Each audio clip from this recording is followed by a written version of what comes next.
So, welcome to today's edition of Phygital Learning. I am so excited to welcome my buddy Scott Nunes, who is here with us doing our TCEA Conference recap. So, Scott, I'm going to hand it over to you. All right. Hey, everyone. I'm so excited you're joining us here today. Real quick, a little bit about me. If you're wondering, hey, who is that bearded guy? I'm Scott Nunes, former educator turned tech coach and virtual school lead. Then I worked for a little startup called Canva as a digital engagement advocate. Now I advise and consult with tech companies and school districts. And let's get into it about TCEA. It was a wonderful conference. Look at all the fun I was having. Me and a few friends dancing to kick things off. And let's get into the themes. There are several themes we'll talk about today.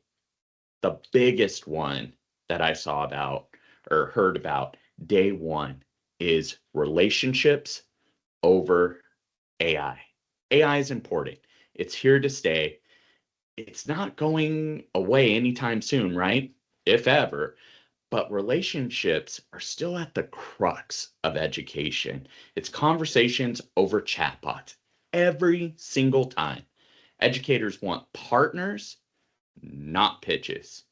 Trust is built in our familiar hallways of schools and districts, not necessarily slide decks. And the best ideas came from coffee chats, hallway conversations, and networking events. You gotta go to the socials if you're there. Don't skimp. And what I also observed with this in terms of AI specifically is a real shift in educator thinking. So the question changed from like 23, I was still hearing it in 24. And back then it was, should we use AI? And now it's, does AI pass the sniff test? And so, what is that? My buddy Gabriel Carrillo from the EdTech Bites podcast has three questions to kind of sniff things out, if you will. Does it actually save teachers time? Does it make learning better? Not just different. Think the Sammer model, right? Is it just substituting? Or is it really just like reinventing and kind of reinvigorating the space, the activity that you're engaging in? And can I trust it? What's your gut say? Does it feel right? And if it fails any of these, educators aren't buying in. So if you want to hear a little bit more on that, Gabriel and I have an episode for you right there on your screen. Take a look at that bit.ly, or you can use the QR code. Check it out. And it's titled Why AI Fails the Sniff Test Every Single Time with yours truly.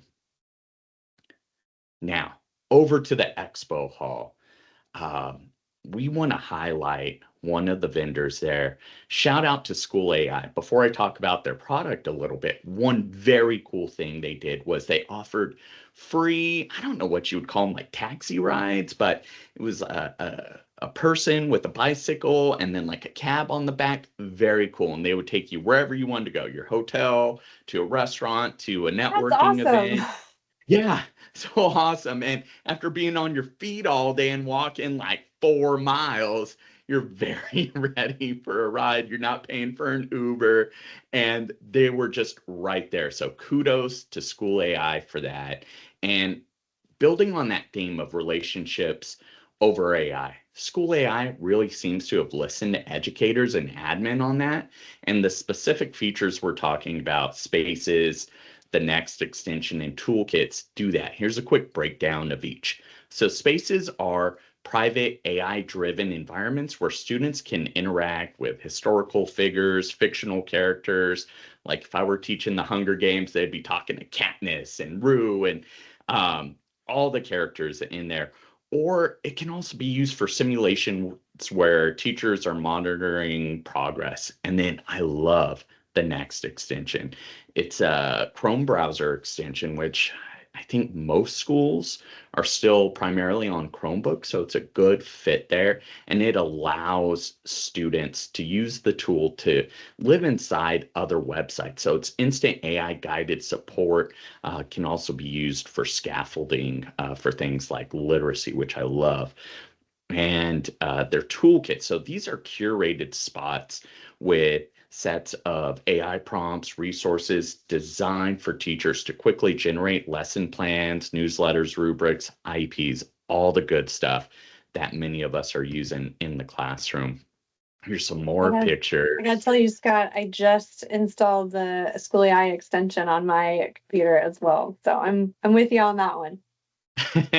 It's great, right? Yeah. What I like about these extensions is they're really accessible, especially if you're using a Chrome browser. They're easy to install, easy to set up, and then you can layer them and quickly just app smash without having to really leave and log in and do all that. Even with SSO making things so fast, it's easy to just do that. The second theme I heard, and heard it loud and clear, related to the first, people over products.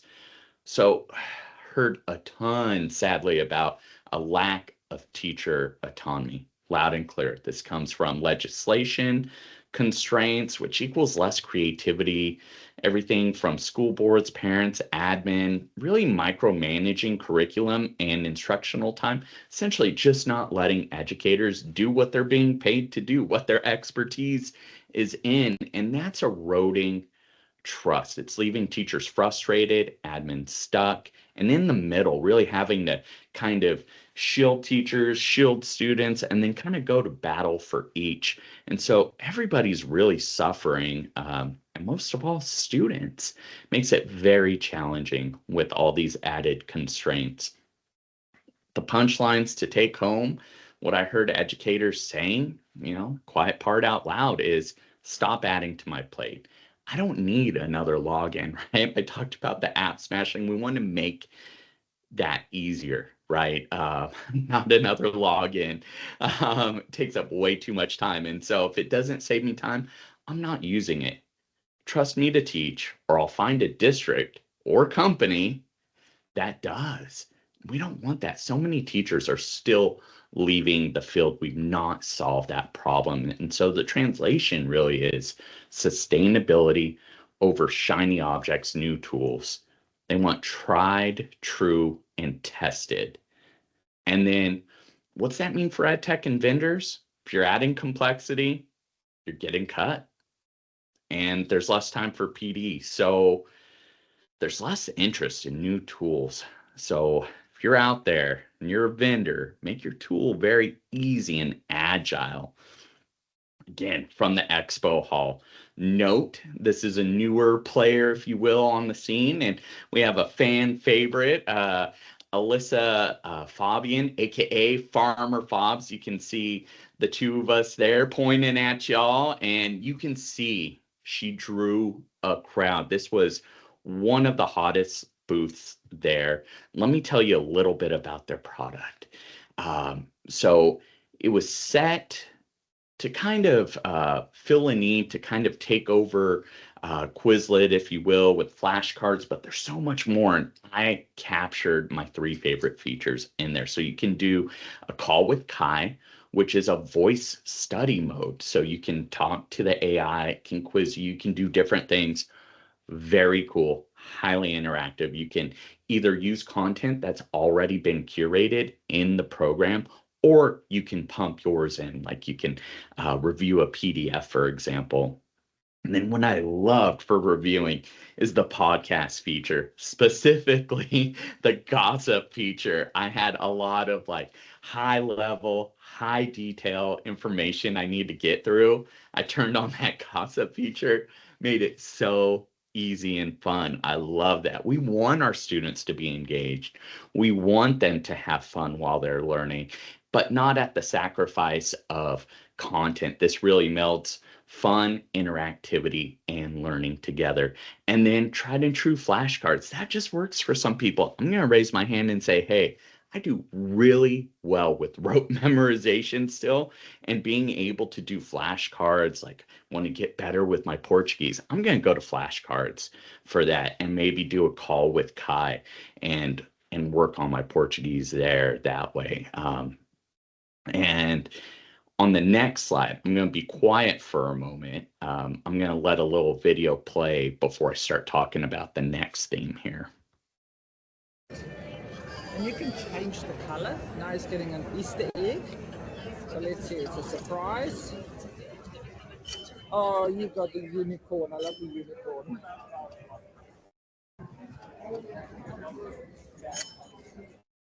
Come out the back. Picking up coins.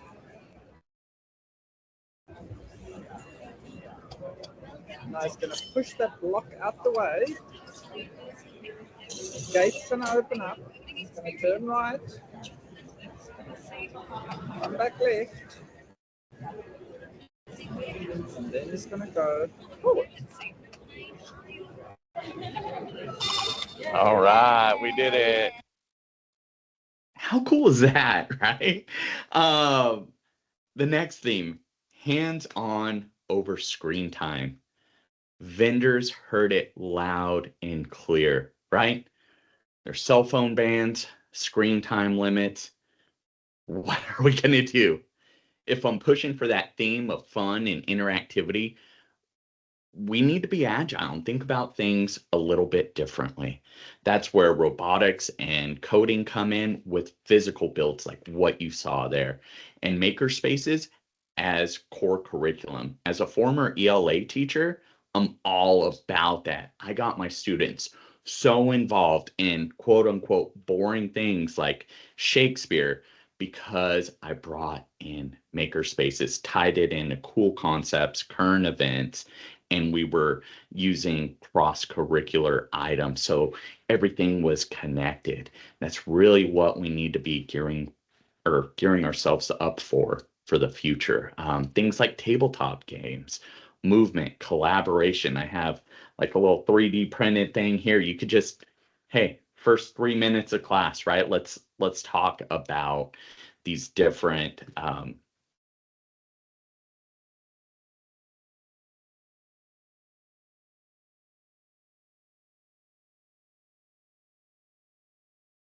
Oh, so Scott froze everyone.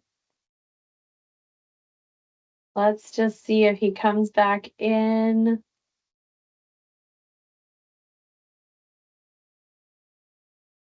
We can always trim this out. Oh, I think we lost him completely. Oh no.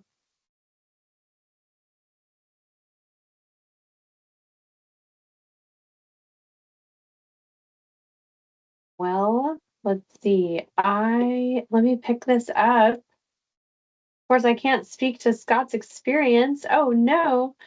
But I certainly can show you what he shared about or what he was talking about until he comes back, because I do have the same presentation. Let's see here. Scott, we need you. All right, let's take a look while my friend Scott tries to rejoin us. So lots of things that he's been talking about are certainly themes that we see at different events. Educators want to play with purpose, right? They want to see that the things they're doing in their classrooms really connect to a long-term trajectory. Just a few months ago, Phygital Labs hosted a Phygital Learning webinar for Cody Blocks, because Cody Blocks takes these little learners and connects them with a career pathway through coding and computational thinking. Whether they go into coding or computer game design or computer science is really a non-issue. It's the thinking skills that go into all of that. All right. From the expo hall, this is where Scott is talking about Kai's education. And since I wasn't there, I don't know exactly what he wanted to talk about, but I definitely want to go check out Kai's education. It's mixed reality robotics with, of course, an AI kicker. Looks like they have some webinars coming up. And there's a lot of good information to share about Kai's education. So I'm going to give Scott a chance to talk about this if he is able to rejoin the call, which I don't see him on. I'm actually going to take him out of the call and let him jump back in. Let's just pause here for a moment, give him a chance to come back. Oh, there we go. You made it back. I was just about to text you and say, no, I can't hear you. Oh no. Wait, go ahead and talk, Scott. Nope, I can't hear you. I can't hear you. Weird. Had a little crash. What about now? Yep, you're good. Okay, perfect. I'm good. Okay. Yeah. I'm gonna keep going. Do you want me All to right. keep sharing? So, Or do you want to take over again? yeah, do you mind? I'm so sorry. No, I Becky. don't. No, not at all. That's why I'm here. So, Scott, I just kind of wrapped up this slide as you were talking. So sorry we had a little technical glitch, but it happens all the time. So, yeah, okay, you're back. Okay. This is where I was like, I can't talk about this because I wasn't there, but I'll do it. Hey, thanks everyone. Thanks for rolling with the punches. Hey, wouldn't be a tech conference, tech webinar if we weren't right? doing something with tech, right? So I know. All right, back to you. back over to Kai's education. That video you saw was actually part of what they offer. And so it's really neat. They have a lot of AI powered lessons. And what I loved about both the digital side and the physical side is the scalability. So as students get better and better with coding and applying concepts, it gets more and more difficult. And then for the higher grades, you can start out with things that are more difficult, more mature. And for the elementary side, it's a little more simplified. So, what I love is you're not buying all these different products. So, one for elementary, one for middle school. You're able to have an all in one, and that makes it so great. And then when we talk about their scaffolding engine, with the tools that they have embedded within their system, you're really adept to just bring in things like IEPs, 504s, and really adjust those single assignments. You can ask Kai to re-level it to a specific Lexile level. Again, something I did a lot in the classroom and really could have used. So I love Kai's education. Can't say enough good things about them. If you want to learn more, they have a webinar on February 25th. So go to their site, kaiseducation.com, check them out. The next theme, you may have picked up on it a bit, robotics, drones, CTE, career technical education over college prep. So yes, college is really important, but there's kind of been a shift in terms of focus. We're not just singularly focused on those classical outcomes. We're being much more differentiated in this AI age. And that's where CTE, robotics, and drones come in. They were everywhere, all around the expo hall. I couldn't go down an aisle and not see something related to one of these three areas. It's great for upskilling, and I'm seeing more and more vendors and institutions starting earlier and earlier, even in elementary, like right at kindergarten, they're starting. So those career conversations typically would start happening in middle school. Now there's a shift culturally and on the vendor side too, to start pushing it earlier and earlier. And what we're seeing on the district side, our pathways are opening up. What do you want to be when you grow up? And it isn't the classic, oh, bring a parent to school day to talk about being a nurse or a firefighter. It's finding those individuals out there in the wild in your communities and bringing them in, or maybe doing a Zoom call and bringing in a subject matter expert in to talk to the students. I think that's great. And then along those lines, talking about the real world versus nice to haves, or like, this sounds nice, but is it real? Um, every time right now, real outcomes are going to be theoretical prep. Districts with community and vendor partners are seeing student interest skyrocket. An educator I want to highlight here is Jesus Huerta. He's from, I'm going to mix up his school district. Can't remember if it's Calexico or El Centro. Sorry, buddy. But down in Southern California, and what he has here are some 3D prints. So he saw some posts from the Adobe team, and they did some AI work, and he was able to take those and turn them into 3D prints, which he gifted the team there at TCEA. Thought it was so cool. So you may recognize them, Wesley, and then Jesse, and then Claudio Zavala there on the end. Super cool. Think about how you could apply something like this for students. You couldn't do it every day, of course, but as like an end of year project, a summative project, maybe a class project or group project, this could be really cool, and the interest and outcomes are going to go through the roof. That leads me to our next vendor, Piper.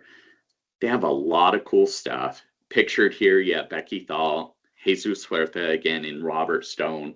They're all masters of the classroom and application, really. And you can find more on playpiper.com. It's really considered like a gold standard of hands-on learning. And the top features are their Piper platform, their monthly maker club, and cross-curricular lessons.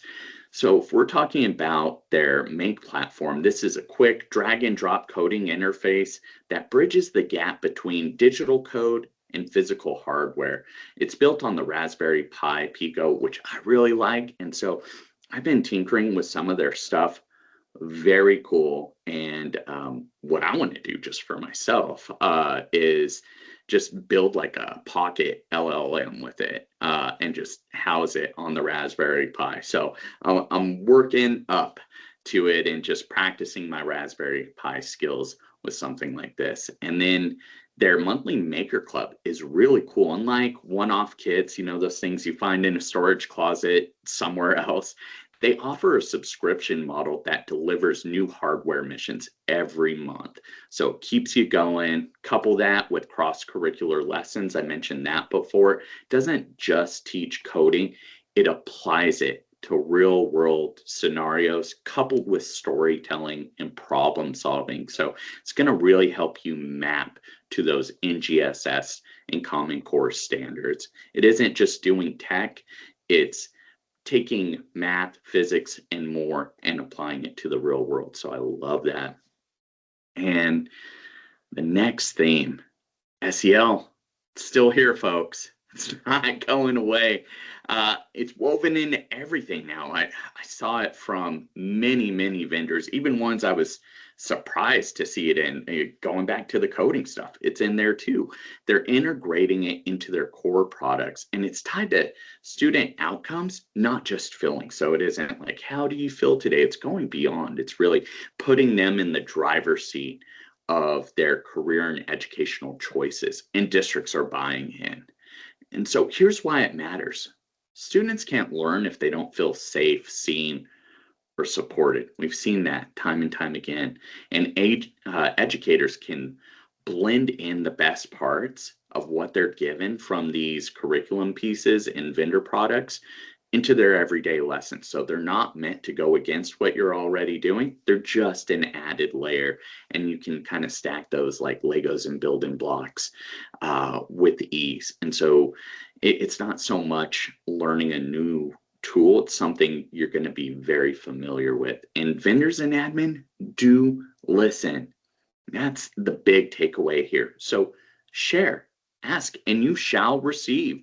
Sometimes it does take a while to get feature requests out, but most agile and well-liked companies get out educator requests ASAP. So voice it, but help them. Here's the secret. You can help them and your admin too by showing value, proof of concept, rally others, and showcase that impact.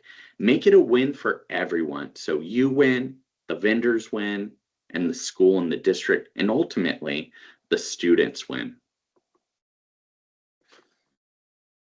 Another quick showcase here, Wayground.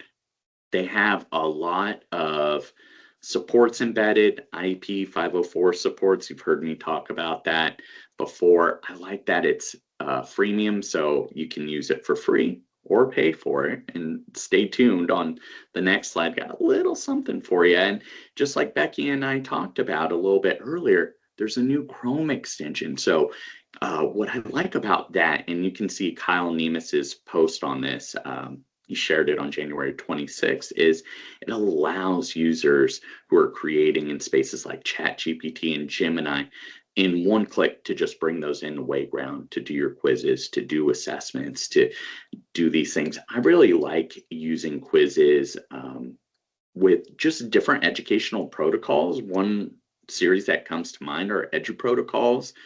Really fun, easy to use. You can quickly assess or pre-assess and post-assess students with a tool like this. So can't say enough good about it. And so want to try it for free? Email me, scottjnunes@gmail.com. And the first three will get a promo code for 3 months of Wayground. How cool is that, right? Thanks for that offer, Scott. And I just dropped the email in the chat. So people who are listening and join live can get access to that. And we'll put it in the follow-up as well. Thank you. And a little bit of a bonus round. Teachers rock. If you're watching this, whether you're a teacher now, were a teacher, might be a teacher, you rock. Also, teachers are tired, smart, and they can smell BS from a mile away. Very clear. They're not here to take it anymore. Cue the theme music there. And to vendors, if your product doesn't make their life easier, they're not going to use it. If your pitch is over 30 seconds in the expo hall, they're walking away. If you're adding complexity, you're done. The winners at TCEA, it's the admin and the tools that respect teachers' time, creativity, autonomy, and intelligence. Here's some of those amazing educators that I talked to. And last, I promised resources. Here they are.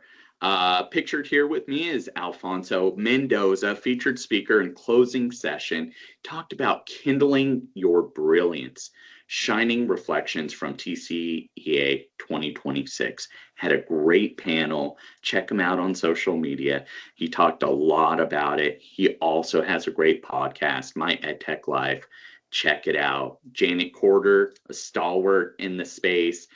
I included her session and resources. What's new, hot, cool. Check it out. There are tons of tools that you can just have fun with, add on.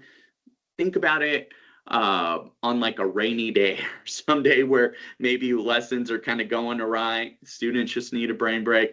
Pop in there. She has a lot of cool tools that you could use today. And building on that, Courtney Watson, touching on the AI theme and really just going beyond that simple question, like, am I going to use AI, to how am I going to use it, and how am I going to advance what's possible? She's got some great strategies on there for building your own custom AI assistants, and I included the link there.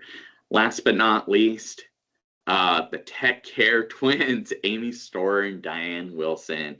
This dynamic duo does it all. They've curated just session after session there. I don't know how many resources are there. I feel like there's over a dozen. They have each of their sessions from TCEA with additional resources. Go down that rabbit hole. Find something to try tomorrow and practice it today. And Becky, do you want me to do this one, or you want to do it? Where will you be next? And first of all, Scott, amazing job coming back from your technical issue and ending on time. Everyone, I teased Scott at the beginning. I'm like, you're gonna have trouble fitting this into 30 minutes. He's like, oh no, I got you. So nice job. this was so fun to learn from you and hear about your experience. And I just appreciate you curating everything together for us, because I wasn't at TCEA. And every conference has its own vibe. So I think it's important that we share what's going on in different events around the world. So thank you again for joining us. Yes, Phygital Labs will be on site at NCCE next week. Yeah, I guess it's already next week. I'm like, really? So we'll be there. We'll also be at NC Ties in Raleigh first full week of March. So those are a couple of events to look out for. If you're there, come up and say hello. If you're not, register to catch the recap, because we'll be making sure you get that information as well. And thanks, Scott. We would love to work with you. So I know the people on the call already know this information, but we're just thrilled to be a part of your educational journey. So make sure you follow along and give us a shout if you need anything. So thanks, everyone. And thanks, Scott, for joining. Have a great afternoon or evening. And for those of you watching the recording, make sure to follow us for more. Thanks, everyone.